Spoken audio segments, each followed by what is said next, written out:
Hello बच्चों, मैं कैलाश गौतम स्वागत करता हूं आपका हमारे यूट्यूब चैनल प्रिपरेशन मंत्रा में, जहां आज की क्लास हम शुरू करेंगे 9th क्लास का एक बहुत ही इंटरेस्टिंग एंड इम्पोर्टेंट चैप्टर जो कि है हमारा लाइंस एंड एंगल्स। ओके, ये ज्योमेट्री का बेसिक चैप्टर होता है। ओके, यहीं से हम ज्योमेट्री के वर्ल्ड में एंटर करते हैं, जिसमें हम सबसे पहले लाइंस एंड एंगल सीखते हैं। अगर आप हमारे चैनल पे न्यू है तो चैनल को सब्सक्राइब करें, वीडियो को लाइक करें और अपने दोस्तों के साथ ज्यादा से ज्यादा शेयर करें। ओके, तो चलिए आज की क्लास हम शुरू करते हैं। तो लाइंस एंड एंगल में, लाइंस एंड एंगल का कॉन्सेप्ट हमारे दिमाग में पहले से ही है। 7th में, 8th में, 6th में हम छोटे क्लासेस से ही लाइंस एंड एंगल का कॉन्सेप्ट पढ़ते आ रहे हैं। पर 9th क्लास का प्रॉपर सिलेबस शुरू करने के पहले हम लोग जो अब तक हमने पढ़ रखा है उसको हम लोग पहले एक बार रिवाइज करेंगे और फिर हम आगे बढ़ेंगे। ओके, तो शुरुआत हम करेंगे डेफिनेशन से। जो भी हमने बेसिक डेफिनेशंस पढ़ा है पहले, जैसे लाइंस क्या होता है, एंगल क्या होता है, एंगल कितने टाइप्स के होते हैं, कॉम्प्लीमेंट्री एंगल, सप्लीमेंट्री एंगल, ये सब हम डिस्कस कर लेंगे। उसके बाद हम क्वेश्चंस फिर इस पे डिस्कस करेंगे।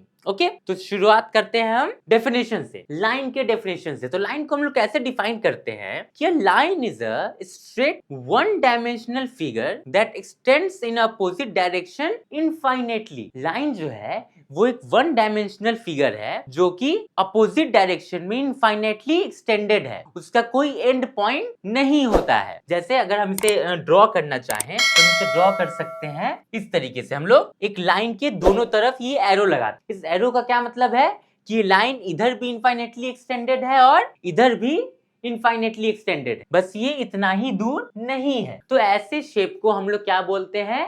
ऐसे शेप को हम लोग बोलते हैं लाइन। ओके, उसके बाद हमारा आता है लाइन सेगमेंट। लाइन सेगमेंट क्या होता है? तो लाइन सेगमेंट को हम इस तरीके से डिफाइन करते हैं कि line segment is a part of a line with to and point. Line में कोई एंड पॉइंट नहीं होता है, बट लाइन सेगमेंट का जो है वो, उसे हम एक लाइन का पार्ट कह सकते हैं जिसका दो एंड पॉइंट होता है। फॉर एग्जाम्पल, अगर हमें ड्रॉ करना हो तो ये लाइन हो गया, एरो है दोनों साइड, इनफाइनेटली एक्सटेंडेड है। इसका अगर हम एक पार्ट ले लेट्स से यहां से यहां तक, इसको हम नाम दे देते हैं ए और बी। तो ये जो ए बी हो गया ना, उसको हम लोग कहेंगे लाइन सेगमेंट, क्योंकि ए बी का एंड पॉइंट और स्टार्टिंग पॉइंट है हमारे पास। लाइक इसका दो एंड पॉइंट है हमारे पास, एक पॉइंट ये है और एक पॉइंट ये है। इसका एक डेफिनेट लेंथ होता है। लाइन क्या होता है? इनफाइनाइट लेंथ का होता है, पर लाइन सेगमेंट का एक डेफिनेट लेंथ होता है। ओके, क्योंकि इसके दो एंड पॉइंट्स होते हैं, जिसके एंड पॉइंट होंगे उसी का तो लेंथ मेजर कर सकते हैं ना। लाइन तो क्या होता है? इनफाइनाइट होता है। ओके, चलो, तो इसको हम लोग लाइन सेगमेंट बोलते हैं और लाइन सेगमेंट को हम लोग जनरली सिर्फ ऐसे रिप्रेजेंट करते हैं। ओके, ए बी, इस एंड पे इस लाइन का मतलब है कि ये यहीं तक, ओके, इनफाइनेटली एक्सटेंडेड ये नहीं है। ओके, और इस तरीके से भी हम इसको रिप्रेजेंट करते हैं कि लाइन ड्रॉ कर देते हैं और उस पे एक पार्ट बनाते हैं, उससे हम ए बी पॉइंट देते हैं और उसको बोलते हैं कि ये लाइन सेगमेंट है। ओके, लाइन का एक पार्ट। फिर आता है हमारा रे। रे क्या होता है? तो रे को हम डिफाइन करते हैं, रे is a part of a line which has a starting point and x tends infinitely in one direction. Which has, यहाँ पे जो है डेफिनेशन हम, हाँ, which has starting point and x tends infinitely in one direction. ये लाइन से और line segment दोनों से अलग चीज है और दोनों का मिक्सचर है। जैसे लाइन में, लाइन का कोई एंड पॉइंट नहीं होता है, वो दोनों साइड से इनफाइनेटली एक्सटेंडेड है। लाइन सेगमेंट में दो एंड पॉइंट होता है, बट रे में एक एंड पॉइंट होता है जहां से वो शुरू होता है, बट वो उसका एक पार्ट जो है वो इनफाइनेटली एक्सटेंडेड होता है। ओके, इसको हम इस तरीके से शो कर सकते हैं। ओके, इसका एक पॉइंट होता है जहां से वो स्टार्ट होता है, बट इसका दूसरा एंड पॉइंट नहीं होता है। ओके, लाइन सेगमेंट से ये अलग है, इसके पास सिर्फ एक ही एंड पॉइंट है। लाइन सेगमेंट में दो एंड पॉइंट होता है। और लाइन से ये अलग है कि इसके पास एक एंड पॉइंट है, लाइन में कोई एंड पॉइंट नहीं होता है। ओके, इसको भी हम इस तरीके से रिप्रेजेंट करते हैं। ओके, ए बी एक एंड पॉइंट है, बट दूसरा एंड पॉइंट इसके पास नहीं होता है, बट एक लास्ट में एक पॉइंट लगा के हम उसे बी नाम दे देते हैं, उस पॉइंट का नाम दे देते हैं और इस रे को हम लोग ए बी बोलते हैं। ओके, इस तरीके से हम लोग नेमिंग करते हैं रे का। ओके, आगे बात समझ। रे क्या होता है? रे is a part of a line which has a starting point and x tends infinitely in one direction. Okay, तो अब हम देखते हैं एंगल क्या होता है। तो एंगल को हम लोग डिफाइन करते हैं, an angle is formed by two rays originating from a common point. Okay, क्या हो गया इसका मतलब? तो अगर किसी एक पॉइंट से ही दो रे एक्सटेंड होता है डिफरेंट डायरेक्शन में, तो जो ये शेप फॉर्म होता है ना, इसी शेप को हम लोग क्या बोलते हैं? एंगल बोलते हैं। ये जो शेप फॉर्म हुआ, इस शेप को हम लोग क्या बोलते हैं? एंगल बोलते हैं। और इन दोनों रे को हम लोग एंगल का आर्म बोलते हैं, arm of an angle. Okay, ये भी आर्म है, ये भी आर्म है, और जिस पॉइंट से ये दोनों रे ओरिजिनेट होता है, मतलब निकलता है, उस पॉइंट को हम वर्टेक्स बोलते हैं। बहुत सिंपल सा चीज है। अगर एक पॉइंट से दो डिफरेंट डायरेक्शन में रे निकल रहा है, तो जो शेप वहां बनता है उसी को हम लोग एंगल बोलते हैं। और एंगल को हम लोग मेजर किस में करते हैं? जैसे लाइन को तो हम लोग सेंटीमीटर, मीटर, लेंथ में मेजर करते हैं। ओके, एंगल को हम लोग डिग्री में मेजर करते हैं। ओके, और ये रे इस पे कितना इंक्लाइंड है, इसी को हम डिग्री से मेजर करते हैं। ओके, और मेजर करने का हमने कुछ तरीका फाइंड आउट किया है। हमने क्या किया है कि लेट से ये कोई पॉइंट है, यहाँ से ये रे ओरिजिनेट हुआ है। ओके, तो हमने डिग्री को मेजर करने के लिए एक तरीका फाइंड आउट किया है कि अगर एक रे यहाँ से निकला, इसको हम ए देते हैं नाम, इसको बी, को सी, तो ए बी एक रे है और ए सी एक रे है। ओके, अगर ए सी जो है वो यहां से चला चला यहां आया, और ये कंप्लीट एक राउंड लगा के वापस जब ए बी पे आ जाएगा, राइट, वो यहां से रे चलेगा चलेगा चलेगा चलेगा चलेगा और वापस से घूम के इस पे आ जाएगा, तो इसका इंक्लिनेशन क्या हो गया? इंक्रीज होते गया। पहले यहां आया, फिर जब वो रे यहां पहुंचा तो इंक्लिनेशन ये हो गया, फिर जब वो रे यहां पहुंचा तो इंक्लिनेशन ये हो गया। तो जब ये पूरा मुड़ के वापस आ जाएगा तो इंक्लिनेशन क्या हो जाएगा? ये हो जाएगा।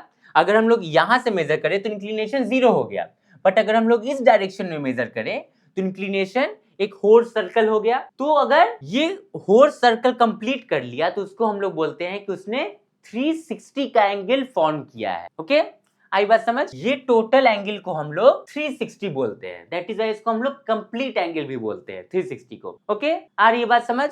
अब इसके बेसिस पे हमने सारे एंगल्स को डिफाइन किया है कि अगर इसको हम 4 पार्ट में डिवाइड कर दें इस एंगल को, ईच पार्ट क्या हो जाएगा? 90 डिग्री हो जाएगा। आ रही है बात समझ? डिग्री को हमने कैसे बनाया है, तो ये पूरा कंप्लीट एंगल को हम लोग 360 बोलते हैं, और फिर उसके रेफरेंस से ही हम लोग किसी भी एंगल को मेजर करते हैं। ओके, तो अब जब हमने एंगल बना दिया तो फिर हमने उसको कुछ टाइप्स में डिवाइड भी कर दिया। ओके, जिसको हम पढ़ेंगे टाइप्स ऑफ एंगल में। सबसे पहला टाइप क्या है एंगल का? सबसे पहला टाइप है हमारा एक्यूट एंगल। तो हमारा सबसे पहला टाइप है एंगल का एक्यूट एंगल। क्या होता है एक्यूट एंगल?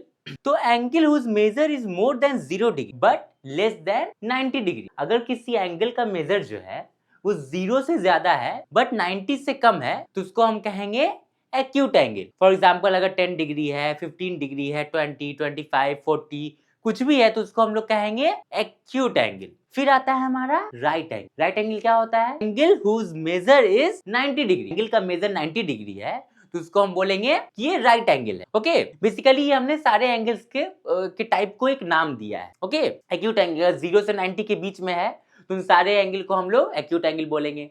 90 डिग्री है तो उसको हम लोग राइट एंगल बोलेंगे। 90 से ज्यादा है अगर और 180 से कम है तो उसको हम लोग ऑब्ट्यूस एंगल बोले। ऑब्ट्यूस एंगल को हम लोग कैसे डिफाइन करते हैं? Angle whose measure is more than 90 degree but less than 180 degree. अगर एंगल का मेजर 90 से ज्यादा है और 180 से कम है तो उसको हम लोग ऑब्ट्यूस एंगल बोलते हैं। अगर एंगल का मेजर 180 है तो उसको हम लोग क्या बोलेंगे? तब उसको हम लोग स्ट्रेट एंगल बोलेंगे। 180 डिग्री को हम लोग क्या बोलते हैं? 180 डिग्री को हम लोग स्ट्रेट एंगल बोलते हैं। ओके, स्ट्रेट एंगल को हम लोग कैसे डिफाइन करते हैं? Angle whose measure is 180। बहुत सिंपल चीज है। फिर आता है हमारा रिफ्लेक्स एंगल। अगर एंगल का वैल्यू 180 से ज्यादा है और 360 से कम है तो उसको हम लोग क्या बोलेंगे? उसको हम लोग रिफ्लेक्स एंगल बोलेंगे। जैसे कि अगर इसे हम ड्रॉ करें, ये एक रे है और ये एक रे है, तो इस वाले एंगल को, क्योंकि अगर ये स्ट्रेट रे है तो ये तो टोटल हो गया 180 डिग्री, इसको हम लोग 180 बोलेंगे। बट अगर एंगल जो है वो इससे ज्यादा हो गया, जैसे यहां से लेके अगर यहां तक मेजर करना हुआ तो इसका वैल्यू 180 से ज्यादा होगा, तो इस वाले एंगल को ही हम क्या कहेंगे? Reflex angle. आई बात समझ? अगर एंगल को हम इधर से मेजर करेंगे तो वो 180 से छोटा होगा, राइट, और फिर वो एक्यूट हो सकता है, ऑब्ट्यूस हो सकता है, राइट एंगल हो सकता है। अगर इधर से मेजर करेंगे तो, बट इधर से मेजर करेंगे तो वो 180 से ज्यादा होगा, और अगर 180 से ज्यादा है तो उसको हम लोग क्या बोलेंगे? Reflex angle. और अगर वो एक कंप्लीट सर्कल बना रहा है, लाइक वो पूरा 360 कवर कर रहा है एंगल, तो उसको हम लोग कंप्लीट एंगल बोलते हैं। कंप्लीट एंगल क्या होता है? Angle whose measure is 360। आ गई बात समझ? इस कुछ टाइप्स में हमने एंगल को डिवाइड किया है, राइट? इसमें पहला है acute angle, right angle, obtuse angle, straight angle, reflex angle and complete angle. Okay, अब हम देखते हैं कॉम्प्लीमेंट्री और सप्लीमेंट्री एंगल क्या होता है। चलिए देखते हैं। तो अब हम देखते हैं complementary angle and supplementary angle क्या होता है, ये दोनों एंगल। तो कॉम्प्लीमेंट्री एंगल्स को हम लोग ऐसे डिफाइन करते हैं कि two angles are said to be complementary if the sum of their measure is 90 degree. अगर दो एंगल का सम जो है वो 90 डिग्री है तो उस दोनों एंगल को हम लोग क्या कहेंगे? Complementary angle. फॉर एग्जांपल, अगर एक एंगल है हमारे पास लेट्स से 20 डिग्री और दूसरा है 70 डिग्री, इन दोनों का सम कितना हो जाएगा? इन दोनों का सम हो जाएगा 90 डिग्री। तो हम लोग बोलेंगे कि 20 डिग्री और 70 डिग्री ये दोनों क्या है? कॉम्प्लीमेंट्री एंगल है। या फिर हम इस तरीके से भी बोल सकते हैं कि 20 जो है वो 70 डिग्री का कॉम्प्लीमेंट है और 70 जो है वो 20 का कॉम्प्लीमेंट है। क्यों? क्योंकि इन दोनों का सम 90 डिग्री हो रहा है। इसी तरीके से सप्लीमेंट्री एंगल को हम लोग कैसे डिफाइन करते हैं कि two angles are said to be supplementary if the sum of their measure is 180। अगर दो एंगल का सम 180 है तो दोनों एंगल को हम लोग क्या बोलेंगे? Supplementary angle. फॉर एग्जांपल, अगर एक एंगल है हमारे पास लेट्स से 150 डिग्री, दूसरा एंगल है 30 डिग्री, इन दोनों का सम कितना हो जाएगा? 180। तो हम लोग बोलेंगे कि ये दोनों एंगल क्या है? सप्लीमेंट्री एंगल है। या फिर इसको इस तरीके से भी हम बोल सकते हैं कि 150 जो है वो 30 का सप्लीमेंट है और 30 जो है वो 150 का सप्लीमेंट है। ओके, इस दोनों तरीके से हम लोग बोल सकते हैं। क्वेश्चन भी किसी लैंग्वेज में आ सकता है बनाने की, राइट? तो ये होता है कॉम्प्लीमेंट्री एंगल और सप्लीमेंट्री एंगल। ओके, तो आज की क्लास में हमने कुछ डेफिनेशंस देखे, बेसिक डेफिनेशंस, जैसे लाइंस क्या होता है, एंगल क्या होता है, लाइन, सेगमेंट, रे, इन सब का डेफिनेशन देखा हमने। फिर हमने देखा टाइप्स ऑफ एंगल, फिर हमने देखा कॉम्प्लीमेंट्री एंगल क्या होता है, सप्लीमेंट्री एंगल क्या होता है। ओके, इस पे बेस्ड क्वेश्चन हम अब नेक्स्ट क्लास में करेंगे। तो आज के लिए बस इतना ही, मिलते हैं नेक्स्ट क्लास में। तब तक अगर आप हमारे चैनल पे न्यू है तो चैनल को सब्सक्राइब करें, वीडियो को लाइक करें और अपने दोस्तों के साथ ज्यादा से ज्यादा शेयर करें। Thank you.